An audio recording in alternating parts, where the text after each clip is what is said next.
रामद्रोहियों के परिवार जिन्होंने राम मंदिर का विरोध किया है, जिन्होंने राम मंदिर के लिए अनाप शनाप बका है, वो या तो road accident, plane crash, heart attack या किसी बीमारी से मृत्यु को प्राप्त होने वाले हैं। ये बहुत जल्दी 1-1.5 वर्ष के अंदर की ही गणना है। और ये भी संभावना बन रही है कि चाइना जब अपने वॉर से हारने की कगार पर होगा तो कैलाश मानसरोवर वाली जमीन भारत के हिस्से में आने की संभावनाएं दिख रही है। नमस्कार, नमो नारायण।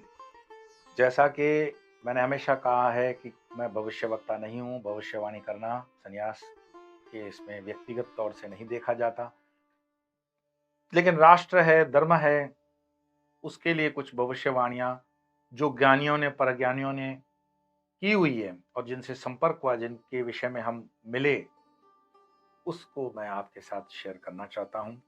और उन सब चीजों का मिलान करके, जिसको कहते हैं ना कि रेती और मोती मिल गए हों, तो सिर्फ मोती मोती मैं आपके लिए लाया हूं।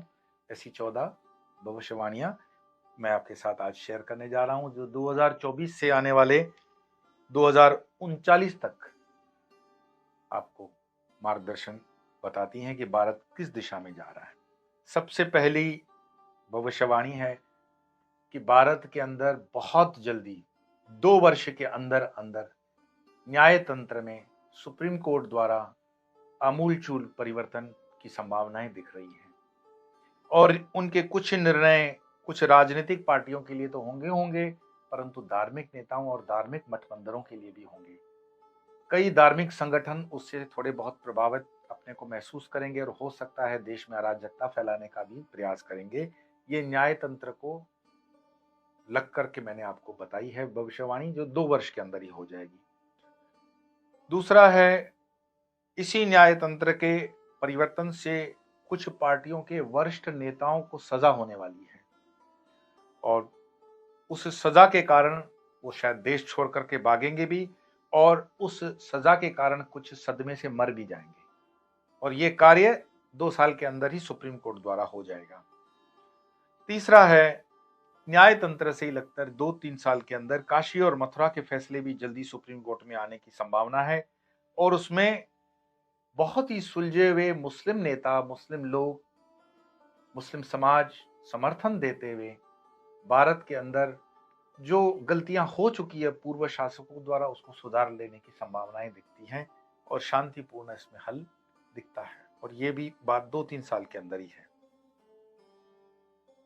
दक्षिण भारत के वरिष्ठ नेताओं को और बच्चों को जल्दी 2-3 सालों के अंदर ही सुप्रीम कोर्ट या अन्य कोर्टों द्वारा सजा होने वाली है। और दक्षिण में 2-3 राज्यों में भारतीय जनता पार्टी अपने बलबूते सरकार बनाएगी दक्षिण भारत में, और ऐसी ऐसी जगहों पर वो सीट जीतेंगे जहां पर कोई अपेक्षा हमने नहीं रखी है। 2024 में नरेंद्र मोदी सरकार, जिसका आपको इंतजार था, ये 5वें नंबर की घोषणा भविष्यवाणी की कि 2024 में नरेंद्र मोदी सरकार बहुमत से जीत रही है।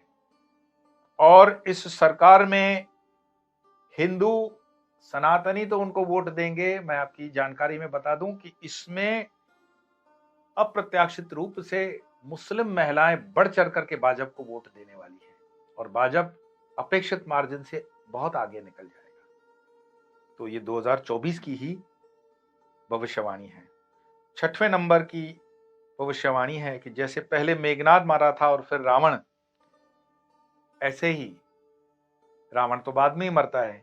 रामद्रोहियों के परिवार जिन्होंने राम मंदिर का विरोध किया है, जिन्होंने राम मंदिर के लिए अनाप शनाप बका है, वो या तो road accident, plane crash, heart attack या किसी बीमारी से मृत्यु को प्राप्त होने वाले हैं। ये बहुत जल्दी 1-1.5 वर्ष के अंदर की ही गणना है। एक दूसरी है कि भारत की राजधानी लगभग दिल्ली से मध्य भारत के किसी शहर, जो संभावना उज्जैन और देवास के बीच की लग रही है, 2038 तक बनकर तैयार हो जाएगी। लेकिन यह निर्णय मोदी सरकार अपने कार्यकाल 2024 के बाद ले लेगी और ये इसी वर्ष हो जाएगा। 7वें नंबर की भविष्यवाणी है कि आपके लिए शुभ समाचार कि मोदी जी को नोबेल पीस प्राइज के लिए नामांकित होने की संभावनाएं बढ़ चुकी हैं और इसमें अरब राष्ट्र उनका समर्थन करेंगे। मैं पुनः दोहरा दूं, मोदी जी के नोबेल पीस प्राइज के लिए अरब राष्ट्र उनके लिए समर्थन जुटाएंगे और उनकी लॉबिंग करेंगे। फ्रांस उसमें समर्थन देगा और निर्णायक भूमिका एक जज यहूदी जो हैं उनकी होगी। और भारत के अंदर कुछ खट्टे स्वाद के नेता तो स्टेटमेंट करेंगे, इसमें कोई बड़ी बात नहीं है, लेकिन मैंने उसके पहले ही भविष्यवाणी कर दी, उनका अंत सुनिश्चित हो जाएगा।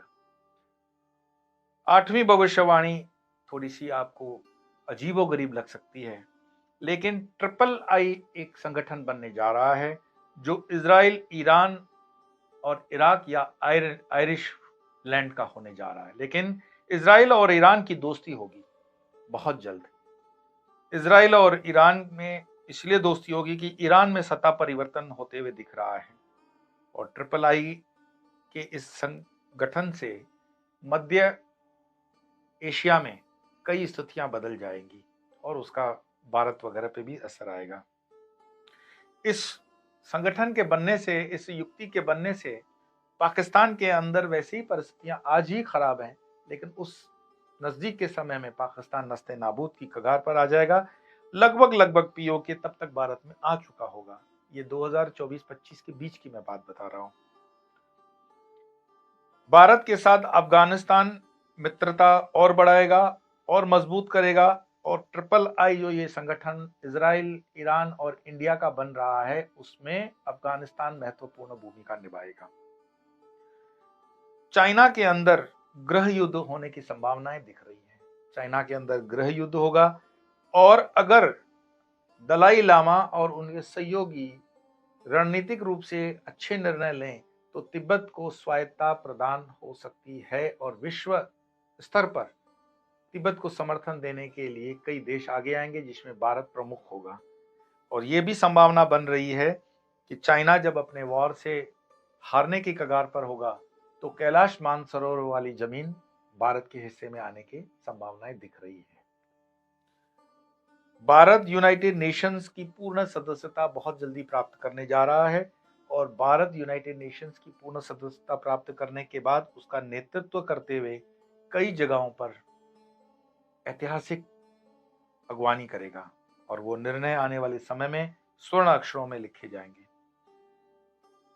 बहुत जल्द 24-25 के ही इस वर्ष में भारत संघ राज्य की स्थापना और विस्तार लेगी। भारत के संघ राज्य में भूटान, नेपाल, पाकिस्तान, श्रीलंका, म्यांमार, अफगानिस्तान यानी कि सार्क के लगभग सारे देश भारत के साथ ही एकजुट रहेंगे और इन सभी देशों का डिफेंस, फॉरेन अफेयर्स और करेंसी एक होगी। ये तीन एक स्वायत्ता हो सकती है, देशों को दे दी जाए, लेकिन झंडा लगभग एक हो जाएगा। 14वीं और अंतिम भविष्यवाणी है कि थोड़ी जिसके लिए आपको चिंता करनी चाहिए कि जो धर्म से जुड़े रहे हैं वो तो ठीक बच जाएंगे, लेकिन अधर्म से जुड़े हुए जिन्होंने अधर्म किया है उनके लिए तकलीफें बहुत जल्दी बढ़ने वाली हैं। कुछ कुदरती आपदाएं आती हुई दिख रही हैं जिसमें यूरोप, अमेरिका, ऑस्ट्रेलिया विशेष प्रभावित होंगे। भारत के तटीय क्षेत्र जो हैं वो प्रभावित होंगे सुनामी, तूफान इत्यादि से, और कई राज्यों में जहां पर जनता जनार्दन ने अधर्म का सहारा दिया है उनको परेशानी हो सकती है। मैं हमेशा कहता हूं कि धर्म के साथ रहना, न्याय के साथ रहना, सत्य के साथ रहना, क्योंकि परमात्मा के न्याय तंत्र में अन्याय होने की कोई संभावना नहीं है। और आपको लगता है कि कहीं कोई गलती हुई है या होने जा रही है तो उसको रोकना और उसको सुधारने का प्रयास कर्म के माध्यम से आपके हाथ में है। ये भविष्यवाणियां मैं खुलकर बोल दूं, ये भविष्यवाणियां कुछ गणनाओं के ऊपर हैं और कुछ विद्वत जनों के द्वारा कही हुई मैंने उद्धृत पुनः से की है। ये भविष्यवाणियां देश काल परिस्थिति के अनुरूप कभी थोड़ी इधर उधर हो सकती हैं समय काल में, परंतु इसको कोई मिटा नहीं सकता। पिछले दिनों जब मैं दादा गुरुजी से भरूच में मिला था तो हमारे बीच जो संवाद हुआ वो 2040 तक का उन्होंने रूपरेखा बताई कि क्या क्या होने वाला है। 2040 तक इस देश में क्या क्या होने वाला है, इस दुनिया में क्या होने वाला है, इस प्लेनेट पे क्या होने वाला है, इसकी चिंता को लेकर के जिन जिन भी ज्ञानियों से, परम ज्ञानियों से, ऋषियों से मुझे संपर्क होता है वो मैं करता हूँ, और उस जानकारी को जहां आवश्यक होता है या जितना आवश्यक होता है उतना आपके साथ शेयर करता हूँ। आज इतना ही। आपको ढेर सारी शुभकामनाएं, और फिर मिलेंगे अन्य विषय को लेकर। तब तक के लिए नमो नारायण।